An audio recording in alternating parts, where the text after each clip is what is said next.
nongeye kubahereza ikaze inshuti bakunzi mukunda kudutega amatwi ubwo tugenda twumva inkuru zigiye zitandukanye hano kuri channel yacu ya Miracle House Studios. Ni kuba duherukana Diane hari ijambo agiye kubaza umukunzi we John. Mbibutsa neza ko bari bamaze igihe kinini babana ariko John adakunda Diane. Diane akora ibishoboka byose ngo yereke John ko amukunda, ariko John gukunda Diane byaranze. Diane yabajije ikibazo John aramubaza ati my love, ese ntabwo wifuza umwana? Ndakeka tugize umwana byatuma urukundo ruza rukaba rwinshi rukiyongera ukagera ukankunda nkuko ngukunda. Gusa nukuri ntababeshye ibyo kugira umwana ntabwo nabitekerezaga kuko numvaga ntabyarana n'umugore ntakunda. Nafashe Diane akaboko ndamubwira nti ntabwo ndi tayari gufata inshingano zo kwita ku mwana. Umugore wanjye Diane yarandebye arababara cyane, gusa ntabwo byari gukunda ko nabyarana nawe kuko ntabwo yari kumpateza gukora ibyo ntashaka. Umugore wanjye Diane yatangiye kujya yibaza ngo John ni umugabo mwiza, nta kintu ntamukorera, gusa ndakeka ntabo umugore yifuza. Nanjye natekerezaga kumusiga, gusa nkagira ubwoba bw'ibyo abantu bazavuga nindamuka musize. Ijoro rimwe napanze kugenda ndabyuka mfata igikapu umugore wanjye Diane yasinziriye. Murebye mu maso yasaga neza asinziriye kandi yarameze nk'uwishimye. Nafunguye urugi ndasohoka nicara mu modoka, gusa kugenda byarananiye nsubira mu cyumba ndaryama. Mu gitondo umugore wanjye Diane yarabyutse antekera icyayi turimo kugisangira, aransoma arambwira ati morning my love. Narose nge nawe turi mu munezero w'urukundo. Naramurebye ndatuza ninywera icyayi, ariko mu mutima mbabaye cyane. Nibaza uko nzakemura ikibazo cyo kubana n'uwo ntakunda. Iminsi yakomeje kugenda yicuma buhoro buhoro. Umunsi umwe ari ku cyumweru Diane yatashye kare cyane avuye ku kazi. Umugore wanjye Diane yaje afite amatike abiri. Arambwira ati my love, mfite tiketi ebyiri, iyanjye ni yawe, ese wanyemerera tukajyana kureba filime? Umugore wanjye ati ndashaka kubona wishimye rwose mugabo mwiza. Naramwemereye maze turagenda tujyana kureba filime.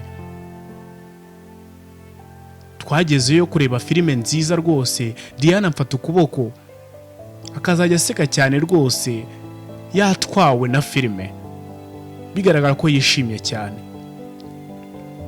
Mu byishimo yari afite yaje guhindukira areba ko nanjye nishimye, gusa nahise mwenyura kugira ngo abone ko nishimye, ariko mu maso yanjye hari hijimye cyane.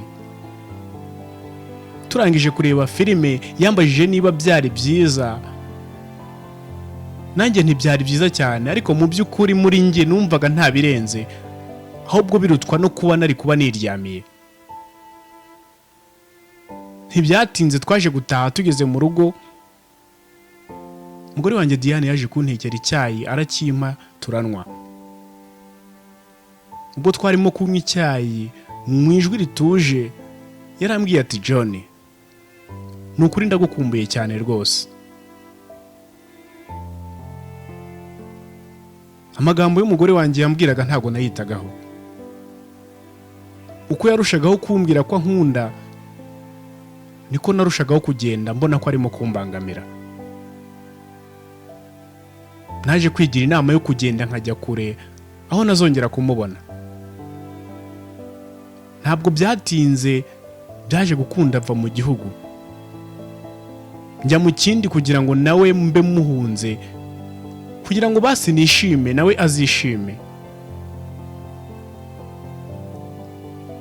Iminsi yakomeje kugenda ntabona Diane, iba myinshi cyane pe, imyaka irashira n'indi irataha. Ndetse kandi uko ibyo byose byagendaga bishira, imyaka myinshi ndetse n'iminsi myinshi, ntabwo nabashije kuvugisha umugore wanjye Diane. Natangiye kuba John wa nyawe. Gusa muri iyo nzira yo kuba John wa nyawe, naje guhura n'umukobwa mwiza cyane witwa Fifi.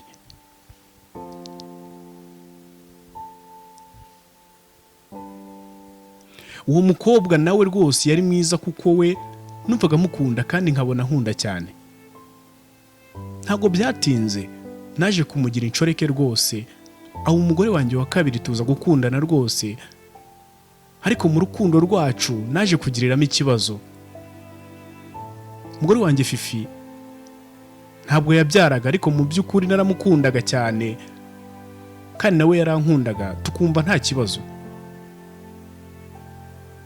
Umugore wanjye wa mbere Diane yaje kumenya ko mfite undi mugore, aza kumpamagara. Mbonye call ye nanga kumwitaba.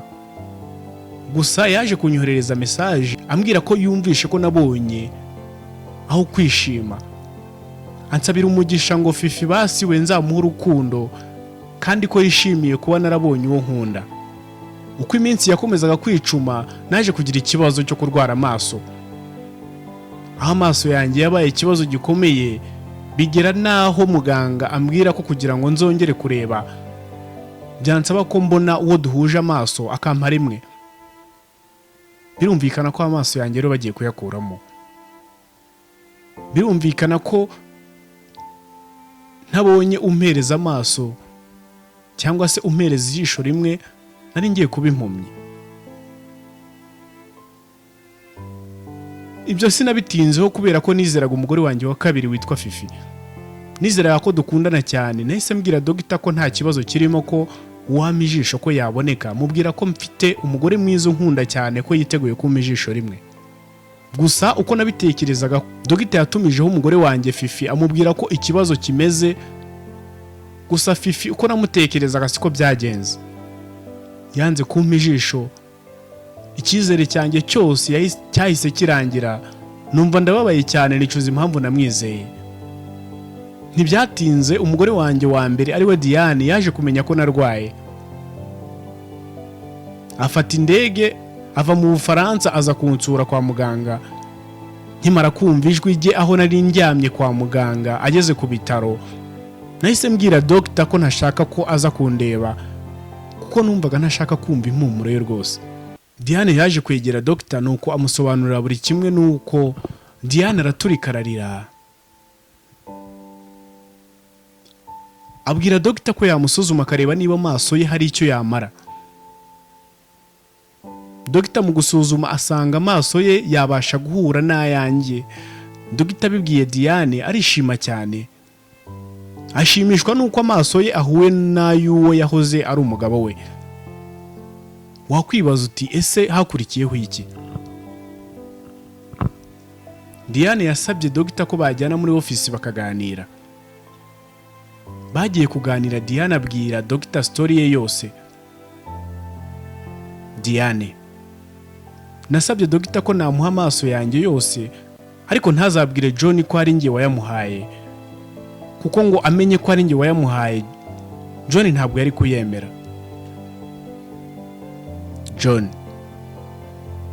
ati ntibyatinze baje kunshiramo amaso, ngira ngo n'ubufasha nahawe n'amakampani runaka abishinzwe, kuko dogita ntigeze ambwira ko ari wahoze ari umugore wanjye Diane wampaye amaso. Naje gukira nsubira mu buzima busanzwe, nsubira kubana n'uwo nakundaga witwa Fifi, ariko simenye ko Diane we ubu yabaye impumyi kubera njyewe. Hashize imyaka kampani zanjye zigira ikibazo, zirahomba, biba ngombwa ko nsubira mu Bufaransa. Izo nahuye na ya nshuti yanjye ya kera yitwa Keve. Turaganira, agenda ntembereza nyibutsa ahantu hose. Gusa turimo kugenda twaje kunyura hamwe umugore wanjye wa mbere Diane yaratuye.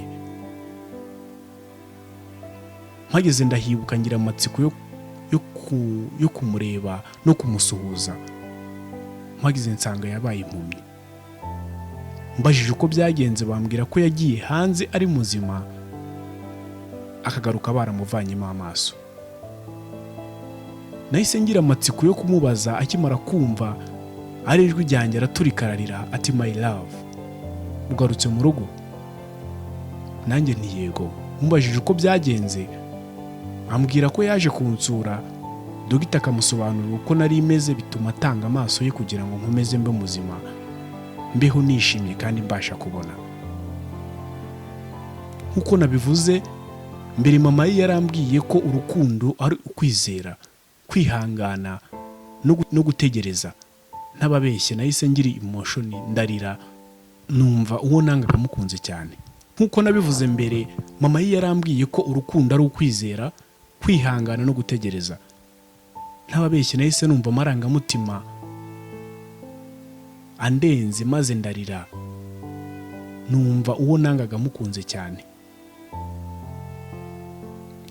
Nahise musezeranya ko nubwo adafite amaso ahubwo ngiye kumubera amaso. Kuva icyo gihe ntabwo nasubiye ku nshoreke yanjye ariyo Fifi. Ndagushimiye. Nitwa Julius.